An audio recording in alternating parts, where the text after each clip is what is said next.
Tabani group کے ادارے Y Y ٹیک کی جانب سے فراگو نامی ٹیکنالوجی کی تقریب رونمائی فیڈریشن ہاؤس کراچی میں منعقد کی گئی۔ اس موقع پر senior vice president chamber of commerce Mirza Ikhtiar Baig کا کہنا تھا کہ ہمارے ملک میں اب تک کسٹم کلیئرنس کا پرانا نظام چل رہا ہے۔ آج بھی کتوں کے ذریعے کنٹینرز کے اندر موجود سامان کی جانچ کی جاتی ہے، جس میں 3 دن لگ جاتے ہیں، جس کی وجہ سے کلائنٹس کو پر ڈے 20,000 اور کبھی اس سے بھی زائد دینے پڑتے ہیں۔ ٹرمینل پر کنٹینرز کے کھڑے رہنے سے نہ صرف مالی نقصان ہوتا ہے، ساتھ ہی وقت بھی ضائع ہوتا ہے۔ اس مسئلے کے پیش نظر فیڈریشن ہاؤس میں ہونے والی تقریب میں 2 کمپنیز کو مدعو کیا گیا، جس میں نیو ٹیک انٹرنیشنل چائنیز کمپنی بھی شامل ہے، جن کے متعدد اسکینرز ملک کے مختلف اہم مقامات پر نصب ہیں، جنہیں اب کنٹینر ٹرمینلز پر نصب کرنا بھی انتہائی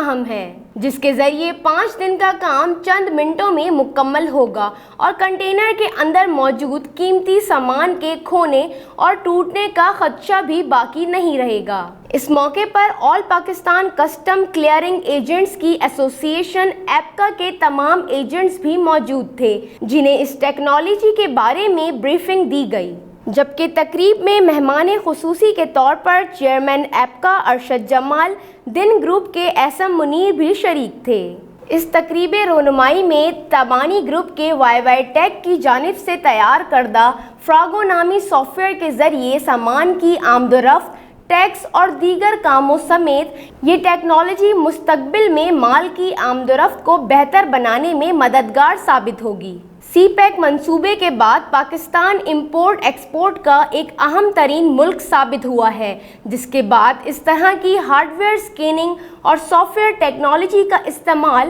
ملک کی ٹریڈ کے لیے خوش آئند ثابت ہوگا۔ کیمرہ ٹیم کے ساتھ سعدیہ شعیب، DNN کراچی۔